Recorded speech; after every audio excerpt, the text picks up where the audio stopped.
नमस्ते everyone, welcome back to mathematics. I am Stuti और आज हम पढ़ने जा रहे हैं class 11th chapter number 2 relation function का एक बहुत ही इम्पॉर्टेंट और मज़ेदार topic functions. Yes, so functions I know बोलोगे मैम मज़ेदार तो ठीक है, लेकिन हमें समझ में भी नहीं आ रहा है। जो हमारा लेक्चर होने वाला है इसके अंदर हम फंक्शन के बारे में सारी चीज़ें पढ़ेंगे एंड आई प्रॉमिस आपके डाउट्स को क्लियर होना ही पड़ेगा after watching this video. Because देखो बहुत ही सिंपल है, ठीक है, आपको कॉम्प्लिकेट करने की बिल्कुल भी ज़रूरत नहीं है। अभी तक आप लोग पढ़ चुके हो कार्टेशियन प्रोडक्ट, अभी तक हम पढ़ चुके हैं रिलेशन भी हम लोग पढ़ चुके हैं ना। मैंने आपको बताया था रिलेशन के बारे में एंड आपने उस वीडियो को बहुत पसंद किया, इसके लिए थैंक यू। एंड या तो रिलेशन हम पढ़ चुके हैं, एक्सरसाइज 2.2 भी हम लोग फिनिश कर चुके हैं। अगर आपको उसमें कोई भी क्वेश्चन में डाउट है आप जाके चेकआउट कर सकते हैं। And if you enjoy learning with me please do and subscribe the channel because it is absolutely free. चलो स्टार्ट करते हैं। फंक्शन आखिर होता क्या है? देखो फंक्शन में ना मैम रिलेशन फंक्शन में डिफरेंस क्या है, हम बहुत कंफ्यूज हो रखे हैं। चलो देखो, इससे पहले कि मैं डेफिनेशन आपको बताऊं, हम लोग स्टार्ट करेंगे समझने से, अंडरस्टैंडिंग लेते हैं पहले कि एक्चुअल में फंक्शन है क्या। तो देखो अब मैं आपको एरो डायग्राम की हेल्प से बताती हूँ। जैसे हम लोगों ने रिलेशन को समझा था, तो जैसे आपके पास में दो साइड्स होते हैं ना, अब आपको रिलेशन बनाना है तो आपका जो रिलेशन है ना उसमें उसका ही एक पर्टिकुलर केस होता है फंक्शन। मतलब रिलेशन जैसे हमने पढ़ा था वैसा ही फंक्शन है। अब रिलेशन हम कैसे बनाते हैं मैम? दो लोगों के बीच में रिलेशन दो लोगों के बिना डिफाइन नहीं कर पाओगे ना आप। वैसे ही आपको दो एलिमेंट चाहिए तभी आप बताते हो। जैसे अगर हम बोलते हैं A, B, ठीक है, ये रिलेशन में है जहाँ पे A पहले सेट का होता है, B दूसरे सेट का होता है। अब मैं मान लेती हूँ कि ये मेरा सेट A है और हमेशा की तरह ये मेरा सेट B है, ठीक है। ये है मेरा दो सेट मैंने बना दिया। अभी मैं एलिमेंट्स डाल देते हैं। जैसे मान लो यहाँ पे 1 2 3 4 है। आई मेक लिटिल कोएफिशिएंट, ये अच्छा लगेगा 3 and 4। यहाँ पे मेरे पास है A, B, C and D, ठीक है, बहुत ही सिंपल है। ये मेरे दो सेट्स हो गए। अब मैं इस पर एक रिलेशन बना रही हूँ। ध्यान रखना मैं अभी एक रिलेशन ही बना रही हूँ, ठीक है। तो मैंने बोला कि मेरा जो 1 है वो इस पर चला गया, 2 इस पर चला गया, 3 यहाँ चला गया और 4 डी पे चला गया, ठीक। कोई इसमें दिक्कत तो नहीं है, मैं बना सकती हूँ ना ऐसा रिलेशन, बिल्कुल मैम। अब ध्यान से देखो, ये एक रिलेशन है, ये आप जानते हो। रिलेशन तो ऐसे ही बनता है ना हमारा कि अगर मैं इसको रिलेशन बनाऊँ तो आर में क्या आएगा बताओ मैम? इसको हम कर्ली ब्रैकेट में लिखते हैं क्योंकि एक सेट बनेगा और हम पेयर बनाते हैं। तो 1 A के साथ में पेयर में है, यानी 1 A के साथ रिलेटेड है और आपका 2 B के साथ रिलेटेड है ना, और 3 C के साथ है और 4 D के साथ। मैम ये तो हम अभी तक जानते हैं, ठीक है, गुड। लेकिन मैम फंक्शन बताओ। फंक्शन देखो, अब इसी केस को आप फंक्शन कब बोलते हो? पहले ये हम चेक करते हैं कि ये मैंने जो बनाया है ये फंक्शन है कि नहीं। इसके लिए दो बातें होल्ड होनी चाहिए कि आपके सेट A के अंदर जितने भी लोग हैं, जितने भी एलिमेंट्स हैं, वो सारे पेयर में हो, मतलब उन सब की इमेज होनी चाहिए। क्या आप जानते हो ना कि अगर 1 A से कनेक्टेड है तो हम बोलते हैं कि A is the image of 1, right. ये वाले इमेज को हम इस एलिमेंट को हम इस एलिमेंट की इमेज बोलते हैं, ये हम लोग पढ़ चुके हैं, राइट। तो आप बोलते हो कि मैम A हमारा 1 की इमेज है, ठीक है। क्यों मैम? कैसे हमने याद किया था? आपको याद होगा मैंने आपको बताया था कि अगर यहाँ पे एक मिरर लगा हो और ये 1 खुद को आईने में देखे तो इसको A दिख रहा है, इसीलिए मैंने बोला था कि A 1 की इमेज है, राइट। अब मैंने कहा हर एक एलिमेंट की सिर्फ एक इमेज होनी चाहिए और हर एलिमेंट की इमेज होनी चाहिए। समझ आया? मतलब ध्यान से सुनो, एक एलिमेंट सिर्फ एक ही आदमी से रिलेशन में हो सकता है, दो लोगों से नहीं। समझ आ रहा है? मतलब अगर मेरा जो 1 है वो B के साथ में भी रिलेशन रखे तब वो फंक्शन नहीं बनेगा। समझ रहे हो? बहुत ही, मैं इसको ऐसे बोल सकती हूँ, यहाँ पे क्या स्लॉट खाली है? देखो मैम एक बात बताइए, अगर यहाँ पे E लिखा होता तब क्या फंक्शन बनता? फंक्शन एक्चुअल में क्या है? मैंने आपसे कहा था मैपिंग है। जैसे अगर F है, फंक्शन को F से लिखोगे ना तो हम लिखते हैं F हमारा ए से बी में मैप है। मैप ये जो आपने बनाया है ना, ये जो आपने मैप बनाया मतलब इनको पेयर कराया, इसको ही हम फंक्शन बोलते हैं। ठीक है, इसमें आपको ये नहीं करना कहाँ से के पास होनी चाहिए, मतलब हर एलिमेंट के पास अपनी इमेज होनी चाहिए और हर एलिमेंट की सिर्फ एक ही इमेज। ऐसा समझो कि अगर आप मिरर में देखोगे तो भाई एक इंसान को एक ही इंसान दिखेगा ना, दो इंसान तो दिखेंगे नहीं। इसीलिए बस समझ में आ गया, अगर यहाँ पे एक एलिमेंट यहाँ लिखा होता, कोई भी एलिमेंट हो सकता है, और अब देखो, और अब मैं बोलती कि भाई बताओ फंक्शन है कि नहीं, तो अब बोलते मैम फंक्शन नहीं है। क्यों नहीं है? क्योंकि 5 खाली है, इसने कहीं कनेक्ट नहीं कर रखा। ठीक है, इसने कनेक्शन नहीं कर रखा, इसीलिए ये अब ये फंक्शन नहीं है। ठीक, मतलब यहाँ पे खाली हो जाए चलता है, यहाँ पे खाली नहीं चलता, मेरे पास इमेज नहीं है। अच्छा अब एक और केस बताती हूँ, मुझे बताओ अगर इस 5 ने बोला कि मुझे सी के साथ जाकर कनेक्ट होना है, अब बताओ देखो हर एक एलिमेंट की एक इमेज होनी चाहिए, यहाँ से निकलने वाला एरो एक होना चाहिए, वो एक ही इमेज दो लोगों की हो सकती है। ठीक है, मतलब ये जरूरी नहीं है कि इधर से आपकी बात होल्ड हो, लेकिन इधर से होल्ड होना बहुत जरूरी है। ठीक है, मतलब समझ लो कि ये है चिल्ड्रन और ये है मम्मी। ठीक है, मदर। तो अब हर एक मदर के 2 बच्चे भी हो सकते हैं, राइट, लेकिन एक बच्चे का 2 मॉम तो नहीं हो सकती ना। एक बच्चा है उसकी एक ही माँ तो होगी ना, वैसे ही हर एक बच्चे की एक मदर होगी, लेकिन मदर के पास बहुत सारे बच्चे हो सकते हैं, और हो सकता है कोई ऐसी हो जो मदर ना हो, उनका कोई बच्चा ना हो। राइट, समझ आ गया? मतलब कि every mother has a child और they could have not a child, लेकिन हर एक बच्चा है तो भाई बच्चा है तो मम्मी तो होंगी ही, राइट। लेकिन अगर कोई मम्मी है तो हो सकता है उनका बच्चा ना हो, मतलब मम्मी नहीं हो, वो एक लेडी हो, उनका बच्चा ना हो। बट समझ में आ गया, सिंपल सी बात है कि मैम फंक्शन में मैं आपको फटाफट बता देती हूँ फिर से कि आपके पास एक सेट ए है, एक सेट बी है, हम एक मैप बनाते हैं जिसको हम लोग एफ बोलते हैं, फंक्शन जो हम ए से बी में बना रहे हैं, ध्यान रखना ए से बी में बना रहे हैं, तो ए के लोग बी पे जा रहे हैं, ठीक है, ए के लोग बी पे जा रहे हैं, इसीलिए हम बोलते हैं बी के एलिमेंट्स को हम बोलते हैं इमेज, ठीक है। और हम बोलते हैं कि 1 की इमेज ए है, इमेज ए है, बी जो है वो 2 की इमेज है, इसी प्रकार सी जो है वो 3 और 5 दोनों की इमेज है।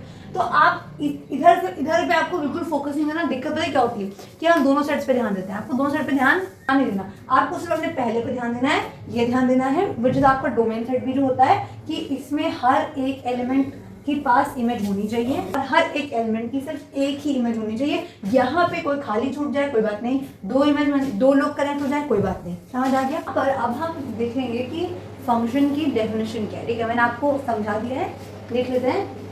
और रिलेशन एफ, देखो मैंने आपसे कहा था ना function is nothing but a relation, अभी हमने जो रिलेशन पढ़ा है वही है, उसके अंदर हमने 1-2 प्रॉपर्टी इन्होंने बोला कि ये तो होना ही चाहिए तब हम उसे फंक्शन बोलते हैं।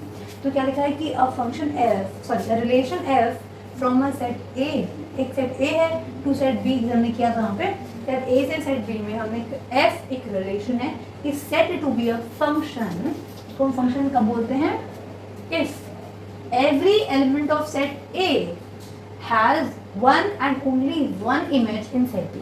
याद है क्या कहा था मैंने, मतलब कि every element, मतलब यहाँ से 2 बातें मालूम पड़ती हैं कि सेट A में जितने भी एलिमेंट्स हैं, every element, हर एक एलिमेंट के पास सेट A में होनी चाहिए has one and only one image in set B, ठीक है।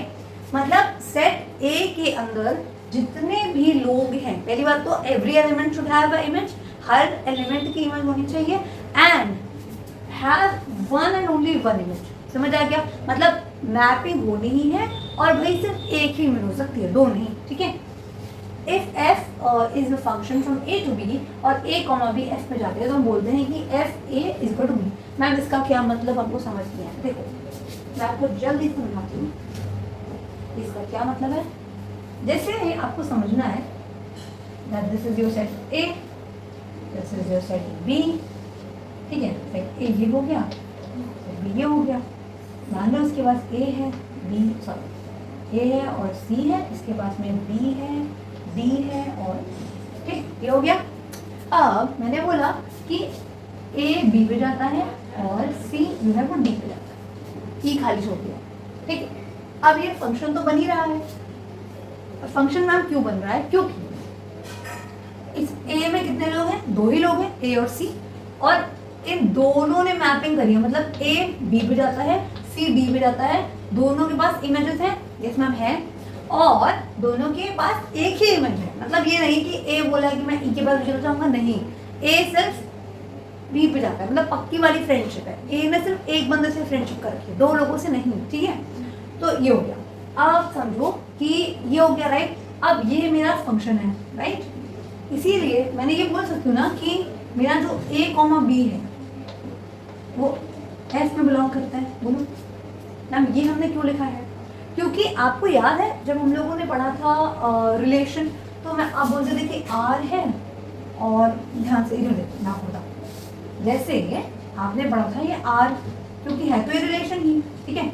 ए बी पे जाता है यानी कि एक बन गया आपका ए कॉमा बी, और सी डी पे जाता है यानी आपका एक बन गया सी कॉमा डी।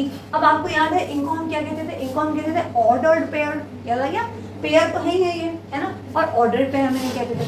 अब ये रिलेशन क्योंकि ये उन दोनों बातों को होल्ड करता है कि हर एक एलिमेंट के पास एक ही इमेज होगी और हर एक एलिमेंट के पास इमेज होगी, होल्ड कर रहा है। इसीलिए हमने क्या बोल दिया कि ये क्या है? ये तो फंक्शन बन गया। सही बात है, ये मेरा फंक्शन बन गया क्योंकि वो होल्ड करता है। क्या पढ़ा है आपने कि अ रिलेशन एफ, जो एक रिलेशन ही फंक्शन बनता है जब वो इन बातों को होल्ड करता है, ठीक है। तो ये जो रिलेशन था मेरा, ये बातों को होल्ड कर गया, इसीलिए ये बन गया क्या? ये बन गया मेरा फंक्शन, ठीक है। इसी वजह से अब ध्यान दो, ये जो ए बी है, ये ए बी इस आर में ही तो आ रहा है, ये आर एक सेट है और ये ऑर्डर्ड पेयर इसके अंदर आ रहा है। आई होप कि आई एम नॉट कंफ्यूजिंग, ठीक है, समझ आपको आएगा। ये जो ए कॉमा बी है ये एक ऑर्डर्ड पेयर है ना, और ये इस आर के अंदर का एलिमेंट है, राइट। अब आर, अब ये एक सेट है, आप जानते हो ये एक सेट है और इसके अंदर 2 एलिमेंट है, एक ये यानी ए कॉमा बी एक एलिमेंट है और दूसरा एलिमेंट है सी कॉमा डी, राइट। अब ए कॉमा बी इसके अंदर जाता है तो मैं लिख सकती हूँ क्या? ए कॉमा बी बिलोंग करता है आर के अंदर। मैम ये आपने क्यों लिखा? क्योंकि आप जानते हो ये जो बिलोंग का सिंबल ही बताता है कि आर जो सेट है इसके अंदर ये एक एलिमेंट के रूप में जाता है। ध्यान रखना, एलिमेंट के रूप में जाता है क्योंकि ये आर कुछ और नहीं एफ ही है, एफ ही तो है ना, फंक्शन है ना, इसीलिए इन्होंने लिख दिया है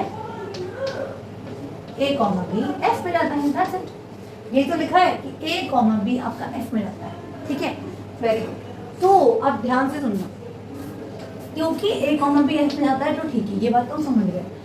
और हम लिखते हैं, मैंने आपसे क्या कहा था कि ये जो फंक्शन है इसे हम लिखते हैं कि ए से डी में जाता है, ये हम उसको डिनोट ऐसे करते हैं, ठीक है। इसको डिनोट करने का तरीका है कि ये फंक्शन है, क्योंकि ये सारी बातें बोल गया, अच्छा बच्चा बन गया, इसने कहा कि भाई ठीक है मैं इन बातों को होल्ड करता हूँ, लॉस को होल्ड करता हूँ, फंक्शन बनता है। इसीलिए मैंने लिख दिया कि ए से बी में जाता है, गुड, क्योंकि ये तो होल्ड कर रहा है और ए से बी में जा रहा है और मैप बना रहा है, ठीक, मैप बना रहा है, गुड। अब समझो, क्योंकि ए कॉमा बी में जाता है और ये जो ए है इसकी इमेज कहाँ जा रही है? बी में जा रही है। तो हम ऐसा बोलते हैं कि ये जो फंक्शन है ना, इसकी वजह से जो मेरा एफ है, ये जो ए है यहाँ देखो, इस फंक्शन की वजह से जो ए है उसकी इमेज हो रही है B.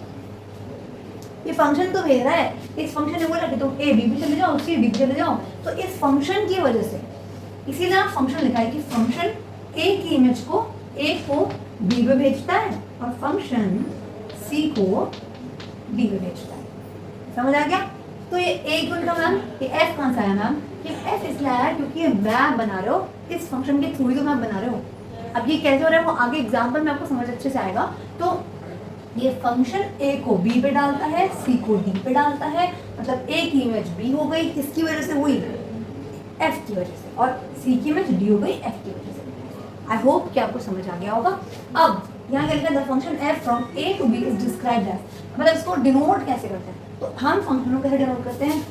F A to B, ठीक है, मतलब फंक्शन है ए से बी में जा रहा है, ठीक है। तो ये डिनोट करने का तरीका है हमारा। आई होप आपको समझ आया होगा। अब हम एक छोटा सा एग्जाम्पल करते हैं इसको अच्छे से समझने के लिए। आपको चेक करना है, examine whether the following relations of functions or not, ठीक है, अब यहाँ से मैं आपको एक आपका डाउट और क्लियर कर दे रही हूँ। कौन सा डाउट? बहुत सारे हैं, अरे ऐसा मत बोलो। आई होप कि आपके डाउट्स मैं क्लियर कर पा रही हूँ। मुझे कमेंट्स में बता दो कि आपको कहाँ पे क्या दिक्कत है, तो I definitely try to fix it. अब देखो यहाँ से इस क्वेश्चन से आपका डाउट क्लियर हो रहा है। इन्हें पूछा है because of following relation are functions, मतलब कौन से रिलेशन फंक्शन है। अब आप एक बात अच्छे से जानते हो कि अभी हमने जो डेफिनेशन पढ़ी थी फंक्शन वाली, उसमें आपको पता था कि a relation F is called as function if it follows the property. यानी कि मैंने आपसे फर्स्ट लेक्चर में बताया था कि भाई अगर रिलेशन है, ठीक है, तो हर टाइप का रिलेशन फंक्शन तो नहीं बनता है, ठीक है। मतलब या मैम बताइए इनके बीच में क्या रिलेशन है कि भाई रिलेशन फंक्शन होगा, फंक्शन रिलेशन क्या होगा। तो अगर कोई भी मैप फंक्शन बन गया तो फंक्शन है तो पहले तो वो रिलेशन ही है ना। मैंने आपसे क्या कहा था कि मान लो कि जैसे बहुत टाइप के हमारे पास रिलेशन होते हैं, है ना। जैसे आपके पेरेंट्स का आपके साथ रिलेशनशिप, आपके दोस्तों का आपके साथ रिलेशनशिप, आपके सिबलिंग के साथ आपका रिलेशनशिप, टीचर और स्टूडेंट का रिलेशनशिप, ठीक है। तो बहुत से टाइप के रिलेशन होते हैं। मान लो उसके अंदर मैंने फ्रेंडशिप का पकड़ लिया कि भाई आपका आपके दोस्त के साथ में क्या रिलेशन है, मतलब दोस्ती का रिलेशन। दोस्ती एक रिलेशन है ना, कोई भी दो दोस्तों के बीच में क्या रिलेशन है, दोस्ती का रिलेशन होता है। उसी प्रकार से ये फंक्शन एक दोस्ती है, समझ लो फ्रेंड्स। मान लो कि रिलेशन तो आपके सारे जितने भी लोग रिलेशन में हैं आपके, और फ्रेंड्स है आपका कि आपका मतलब आपका दोस्त, सॉरी फ्रेंड्स, ठीक है। अब मुझे एक बात बताओ, जो इंसान आपका दोस्त है, ये आप हो या आपका दोस्त है, कोई भी इंसान अगर आपका दोस्त है तो वो आपसे रिलेटेड है कि नहीं? मैम बिल्कुल हमसे रिलेटेड है, मतलब आपका रिलेशन ही हुआ, मतलब उसके साथ आपका एक संबंध है, दोस्ती का संबंध है, दोस्ती का रिलेशनशिप है। उसी प्रकार लेकिन क्या जितने भी लोग आपसे संबंधित हैं, जितने भी लोग आपके साथ संबंध है, क्या वो सब आपके दोस्त हैं? जरूर तो नहीं है। समझ आ गया? मतलब हर रिलेटिव में, यहाँ पे आपको एक और टर्म बता रही हूँ। मान लो अगर ये रिलेटिव होता, ठीक है, और ये होता आपका फ्रेंड, सॉरी फ्रेंड लिख रही हूँ, फंक्शन लिख रही हूँ। हाँ, तो आप जानते हो कि भाई हर एक फ्रेंड रिलेटिव होता है, लेकिन हर एक रिलेटिव दोस्त नहीं होता। उसी प्रकार जो फंक्शन है वो तो रिलेशन बनना ही है, लेकिन हर एक रिलेशन फंक्शन बने ऐसा जरूरी नहीं है। समझ आ गया? समझ आ गया? चलो बहुत अच्छी बात। मतलब every function is a relation, हर एक फंक्शन रिलेशन है, लेकिन हर एक रिलेशन फंक्शन नहीं होता, क्योंकि उसके लिए उसको कोई प्रॉपर्टी फॉलो करनी पड़ती है, ठीक है। चलो अब इस क्वेश्चन पे आते हैं फटाफट। आपने आई होप अभी अपने आप से कर लिया होगा शायद इस क्वेश्चन को, कि आपको बहुत फास्ट होना। आपको ये चेक करना है कि रिलेशन में फंक्शन है कि नहीं, मतलब आपको चेक करना है कि प्रॉपर्टी फॉलो करते हैं कि नहीं। अब ध्यान दो, क्या प्रॉपर्टी थी मैं भूल गए, अरे बड़ी आसान है। देखो जो आपका डोमेन सेट है, जो सेट ए होता है जिसमें से मैप बनाया जाता है, यानी कि ये मतलब आप जो फंक्शन बनाओगे, ठीक है, तो हम फंक्शन को ए से बी में बनाते हैं, राइट। अब ये जो सेट ए होता है हमारे पास, ठीक है, इस सेट में जितने भी लोग आते हैं उन सब का मैप होना चाहिए, मतलब हर एक सेट के पास इमेज होनी चाहिए, राइट, क्योंकि हर बेबी के पास मदर होती ही है, ठीक है, मतलब बेबी है तो ऑफकोर्स मदर होगी। एंड सेकेंडली कि आपके हर एक बेबी के पास एक मदर होती है, ऑफकोर्स, मतलब हर एक एलिमेंट के पास एक ही मदर होनी चाहिए। समझ आ गया? अब यहाँ पे जाओ चेक करो। अच्छा, इससे एक और बात आप जानते हो कि आपके अगर यहाँ पर सिर्फ एक ही एक लोगों से भी कनेक्ट, सिर्फ चुप रहो जब प्लीज ना डिस्टर्ब करो, नहा लेंगे।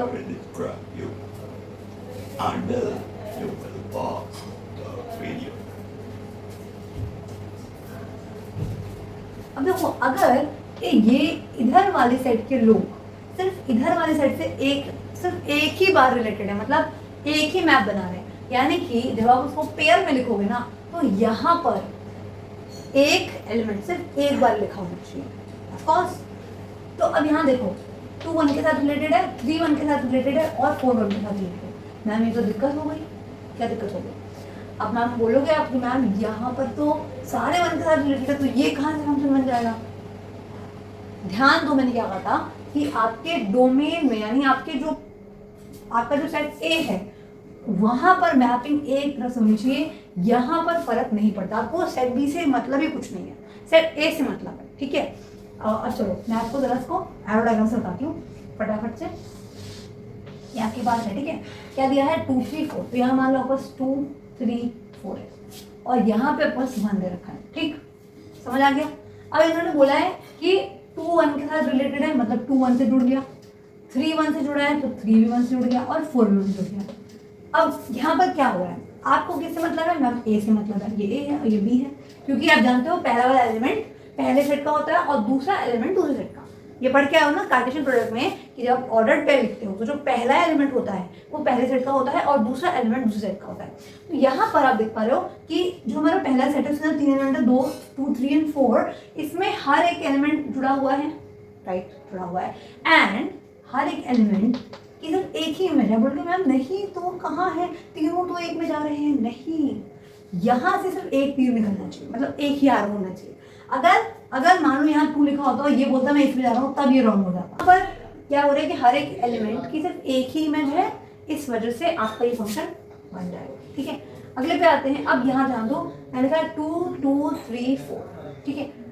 अब यहीं से देखिए, यहाँ पर इनमें बोला कि 2 2 पे जा रहा है ना, 2 2 पे जा रहा है ना, और 2 4 पे भी जा रहा है, मतलब समझ रहे हो कि 2 की 2 इमेजेस बन गई, क्योंकि 2 इमेजेस बन गई। 2 2 पे जा रहा है, यहाँ तो बोल रहा है कि भाई मैं 2 बोल रहा है कि मैं ना 2 पे जाऊंगा, ठीक, यहाँ पे 4 पे भी 2 जाने को बैठा है यार, यानी 2 से 2 एरो निकल रहे हैं। आप देख रहे हो, इसका मतलब भाई ये तो इसने अपना रूल वॉयलेट कर दिया। एक आपने क्या पढ़ा था कि हर एक एलिमेंट की एक ही इमेज पॉसिबल है, यहाँ एक एलिमेंट की 2 इमेज हो गई। दैट मीन्स कि मैम ये तो हमारा फंक्शन नहीं बन पाया, ठीक है। नेक्स्ट पे आओ, ये 1 2 पे जा रहा है 2, आप पता है फर्स्ट एलिमेंट पे ध्यान दो, 1 2 3 4 5। यहाँ पे क्या कहीं पे आपको दिख रहा है कि एक एलिमेंट ने दूसरे के साथ पेयर बनाया हो? नहीं, बहुत ही लॉयल दोस्ती है, एक दोस्त का एक ही दोस्त है, ठीक है। इसका मतलब भाई हर एक एलिमेंट की एक ही इमेज है, मतलब हर एक एलिमेंट से एक ही तीर निकलने वाला है। दैट मीन्स ये आपका फंक्शन बन जाएगा। ओके, क्या आपको ये समझ आया होगा? अब एक छोटी सी बात मैं आपको और सुनाना चाहती हूँ। देखो, अगर अब I don't want to confuse but I am telling you because ये आपके कोर्स में दे रखा है, तो मुझे आपको, जब आपकी बुक में है तो मुझे आपको बताना पड़ेगा। ये चीज़ ना आपको अभी काम नहीं आएगी, ये आपको बाद में काम आएगी। कि आपको आप जानते हो ना आर क्या होता था हमारा, आर मतलब होता था रियल नंबर। वेरी गुड, मतलब सेट ऑफ रियल नंबर को हम आर बोलते हैं। इसको हम लोगों ने चैप्टर 1 सेट के अंदर बहुत ही डिटेल में बहुत अच्छे से पढ़ा है। तो अगर आपको इसमें इंटरेस्ट है तो आप जाके वीडियो जरूर देखना, आपको बहुत मजा आएगा। तो आर हमारा क्या होता था, सेट ऑफ रियल नंबर, है ना। Yes ma'am. इसमें ये बताया है कि अगर आपका जो फंक्शन है ना वो सेट ए से सेट बी में जाता है, ये तो पढ़ चुके हो आप। आप जानते हो कि कोई भी फंक्शन है वो हम एक सेट से दूसरे सेट बनाते हैं। अब यहाँ पे ने बोला है कि अगर हमारा पहला वाला सेट ए है, ठीक है, अगर ये वाला सेट रियल नंबर होता है, मतलब सेट ऑफ रियल नंबर यानी कि आर होता है, आर लिख देती हूँ, या फिर कोई सबसेट होता है, यानी कि अगर आपका ए आर के बराबर है या फिर ए आर का सबसेट है, ठीक है। मतलब अभी आपको कंफ्यूजन हो तो कोई बात नहीं, आप बस समझ लो, बुक में है तो मैं आपको समझा रही हूँ कि आपका जो डोमेन, क्योंकि ये डोमेन है ना, फंक्शन का आपका डोमेन है, इसको हम डोमेन बोलते हैं क्योंकि ये फंक्शन है। और डोमेन मतलब होता है कि जितने लोग पेयर बना रहे हैं और फंक्शन के अंदर जो आपका पहला सेट ए है वो सभी आपके पेयर में होते हैं, क्योंकि अदरवाइज तो फंक्शन बनेगा नहीं। तो इस वजह से जो आपका सेट ए है वो पूरा डोमेन बन जाता है, ठीक है।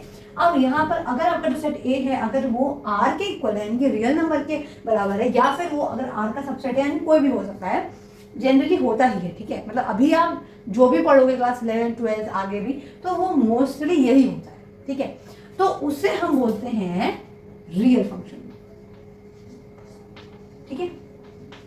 मतलब ऐसे फंक्शन को जिसका जो डोमेन सेट है अगर वो रियल नंबर के इक्वल हो जाता है या फिर उसका कोई सबसेट हो जाता है, तब वो मुझे बोलते हैं रियल फंक्शन। मैम ये सिंबल क्या है, ये सबसेट का सिंबल है मेरे प्यारे भाइयों बहनों, आपको पता होगा, ठीक है। और ये जो बी है हमारा, इसके लिए भी तो कुछ नाम रखेंगे। अगर ये सेट बी, अगर ये आपका आर के इक्वल हो जाता है या फिर ये आर का कोई सबसेट हो जाता है, तब हम बोलते हैं हमारे फंक्शन को, यानी फंक्शन को बोला है मैंने, ठीक है, तब हमारा जो फंक्शन है उसको हम बोल देते हैं रियल वैल्यूड फंक्शन।